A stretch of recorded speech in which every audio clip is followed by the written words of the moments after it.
સભા ગુજરાત સહિત એના ઇલેક્શનની તારીખોની જાહેરાત કરવામાં આવી છે.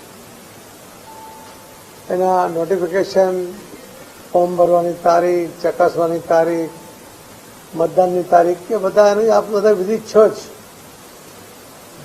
અને ગુજરાતમાં લગભગ 6 જગ્યા વિધાનસભાની ખાલી હતી, એમાંથી 5 આવ્યા છે. કદાચ એક કોઈ સરસ ચૂકને કારણે કદાચ એક વિસાવદર વિધાનસભાનો નોટિફિકેશન આમાં દેખાતું નથી. અમે એના માટે રજૂઆત કરીશું કે એનું ઇલેક્શન પણ આની સાથે સાથે થઈ જવું જોઈએ. ગુજરાતના સંદર્ભમાં જો જોવા જઈએ તો ગુજરાતમાં 2 વાર, છેલ્લી 2 વારની લોકસભામાં 26માંથી 26 સીટ ભારતીય જનતા પાર્ટીએ જીતી છે. અને 2019માં 173 વિધાનસભાના સીટ ઉપર ભારતીય જનતા પાર્ટીને લીડ પણ મળી છે. 2022ના ગુજરાત વિધાનસભાનું ઇલેક્શન જોઈએ તો આદરણીય પ્રધાનમંત્રી શ્રી મોદી સાહેબના નેતૃત્વમાં એમની લોકચાહના અને અમિતભાઈ શાહ સાહેબના માર્ગદર્શનમાં 156 વિધાનસભાની સીટો જીતી છે અને મોટી લીડ સાથે જીતી છે. અમે આ વખતનું જે ટાર્ગેટ ગુજરાત ભારતીય જનતા પાર્ટીના કાર્યકર્તાઓએ એક ટાર્ગેટ લીધું છે કે 26 સીટ ત્રીજી વાર ગુજરાત ભારતીય જનતા પાર્ટીના કાર્યકર્તાઓ હેટ્રિક કરે. આદરણીય પ્રધાનમંત્રી મોદી સાહેબ પણ પ્રધાનમંત્રી બનવા માટેનું ત્રીજી વાર એ જઈ રહ્યા છે, એટલે કે હેટ્રિક કરવા જઈ રહ્યા છે. ત્યારે ગુજરાત પણ એમના જ પગલે ચાલીને ગુજરાતમાં પણ હેટ્રિક કરશે અને દરેક સીટનો 5 લાખનો જીતવાનું ટાર્ગેટ આપ્યું છે. જે 2022ના ઇલેક્શન ત્યાર પછી જે રામ મંદિરનું નિર્માણ, 370ની કલમ રદ કરવી અને લોકો માટે કામ કરીને મોદી સાહેબે જે લોકચાહના ઊભી કરી છે, ભારતીય જનતા પાર્ટી એ જે વચનો આપે છે એ વચનો પૂર્ણ કરે છે, એની જે પ્રતીતિ આખા દેશના લોકોમાં છે. સર્વાંગી વિકાસની વ્યાખ્યા એ પણ આખા દેશના લોકોએ જોઈ છે. એના આધારે કહી શકાય કે ભારતીય જનતા પાર્ટીનો કાર્યકર્તા 26 સીટ 5 લાખથી વધુથી જીતવા માટે સક્ષમ છે. કેમ કે એમને મોદી સાહેબનું નેતૃત્વ અને માર્ગદર્શન, એમને કરેલા કામો, એના પરિણામો અને અમિતભાઈ શાહ સાહેબનું માર્ગદર્શન મળ્યું છે. મુખ્યમંત્રી શ્રી ભૂપેન્દ્રભાઈ પટેલ એમના દ્વારા પણ જે લોક ઉપયોગી પગલાં લેવાયા છે એની અસર પણ આ ઇલેક્શનના મતદાન ઉપર જોવા મળશે. અમારું આ વખતનું ટાર્ગેટ હશે કે બધી જ સીટોમાં 80% સુધી મતદાનને લઈ જવું અને એના માટે અમે કમરે પણ કસી છે. અમારા પેજ કમિટીના સભ્યો સુધી પહોંચીને એમને સક્રિય કરીને આ મતદાન વધે એના માટે પણ અમે બધા પ્રયત્નશીલ છે. અને મને વિશ્વાસ છે કે આપ સૌના સાથ અને સહકાર સાથે અમે ચોક્કસપણે 26માંથી 26 સીટ 5 લાખની લીડ સાથે જીતીશું એવો મને પૂરો વિશ્વાસ છે. જે તારીખો આવી છે એ તારીખોના આધારે કહી શકાય કે અનુકૂળ તારીખો છે. વચ્ચે કદાચ થોડી મેરેજ માટે એ તારીખો પણ આવશે, એ હજુ ચેક કરવાનો બાકી છે. પરંતુ જે પણ નિર્ણય ઇલેક્શન કમિશનરે કર્યો છે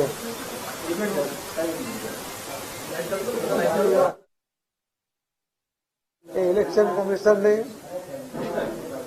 આ જાહેરાતોને અમે આવકારીએ છીએ અને નિષ્પક્ષ આ ઇલેક્શન થાય એના માટે ભારતીય જનતા પાર્ટીના કાર્યકર્તા અને આગેવાનો પણ પૂરતો સાથ અને સહકાર આપશે. આચારસંહિતાનો પણ સંપૂર્ણપણે પાલન કરીશું. આજે ઇલેક્શન જાહેર થયું છે એટલે આજથી આચારસંહિતાનો અમલ થશે.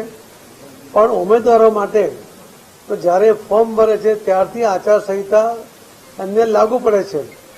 પણ અમે જેટલા ઉમેદવારો છે 26 ભારતીય જનતા પાર્ટીના ઉમેદવારો એ આદર્શ આચારસંહિતા પણ પાડવાનો પ્રયત્ન પૂરેપૂરો કરશે અને એના કારણે એક સારા વાતાવરણમાં ઇલેક્શન થાય. જે આપણે નિર્ણય કર્યા છે હેટ સ્પીચ હોય કે સોશિયલ મીડિયામાં ખોટું લખાણ થતું હોય તો આ વખતે ચૂંટણી કમિશનર દ્વારા પણ એને રજૂ આપવામાં આવશે. એ પોતે પણ એમાં રસ લેશે અને એના કારણે કોઈ પૈસાનો દુરુપયોગ ન થાય એની પણ અમને ચિંતા કરવા માટે આજે પ્રોમિસ કર્યું છે. તો મને લાગે છે કે પૂરતી તકેદારી સાથે ખૂબ એક્સરસાઇઝ કરીને ઇલેક્શન કમિશનર દ્વારા આજે તારીખો નક્કી કરવામાં આવી છે, જે શરતો નક્કી કરવામાં આવી છે એને અમે આવકારીએ છીએ અને એનું પાલન કરીશું એની પણ આપણે ખાતરી આપીએ છીએ. ધન્યવાદ. એક બાકી રહી જાય છે સરહદ ચૂકતી કદાચ અમે એના માટે ઇલેક્શન કમિશનર રજૂઆત કરીશું. સાહેબ, આ વખતે સોશિયલ મીડિયા ઉપર ચૂંટણી પંચનું ફોકસ વધારે છે, પહેલી વખત આપણે જો સોશિયલ મીડિયા ઉપર ધ્યાન હોવું જોઈએ. સોશિયલ મીડિયા ઉપર ભારતીય જનતા પાર્ટી સહિત તમામ પાર્ટીના લોકો એની પર કંઈક ને કંઈક એનો ઉપયોગ કરતા હોય છે, પણ એનો દુરુપયોગ થાય, ખોટી અફવા ફેલાય, લોકોને ગેરમાર્ગે દોરવામાં આવે એ કોઈપણ હાલતમાં ચલાવવું નહીં જોઈએ. અને ઇલેક્શન કમિશનર એના માટે જે અમે નિર્ણય કર્યો છે કે એની પર ધ્યાન રાખીશું, તો એનાથી ખૂબ સારા ઇલેક્શન સારા વાતાવરણમાં થાય એવી શક્યતા છે.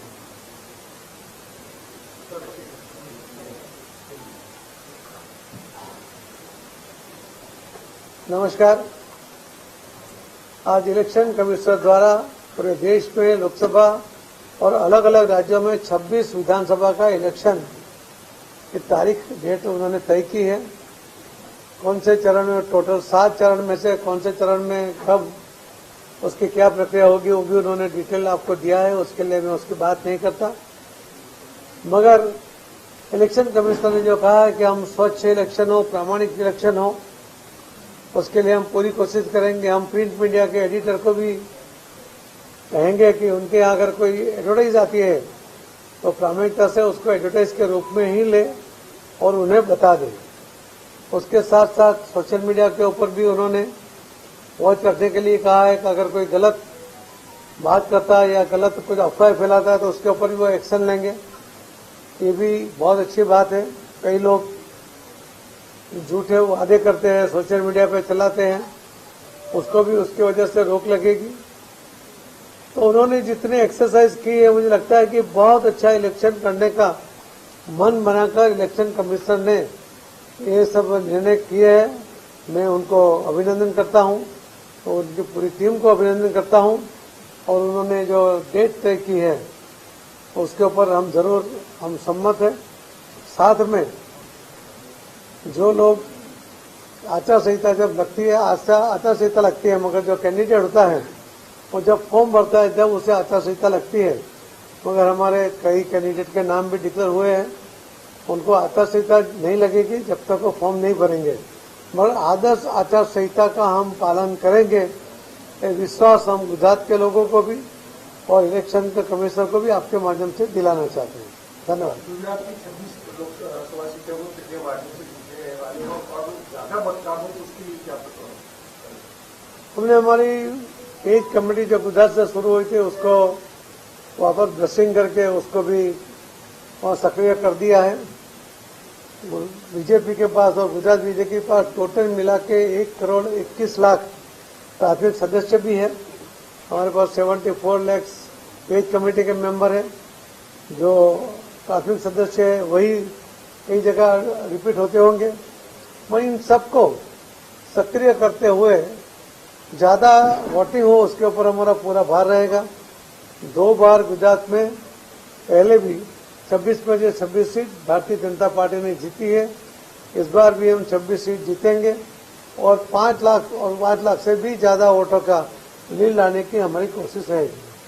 मतदाताओं को क्या अपील रहेगी इस बार, क्या देखी जाए? मतदाता का हमारी अपील है कि उसके मतदान का जो अधिकार उसे प्राप्त हुआ है उसका वो पूरा उपयोग करे, सोच समझ कर करे, अफवाहों के आधार पर मतदान ना करे.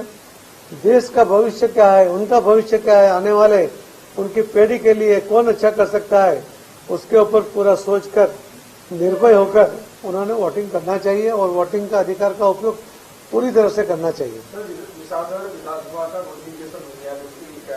हम इलेक्शन कमिश्नर को उसके बाद में हम हमारी तरफ से रजूआत करेंगे. धन्यवाद.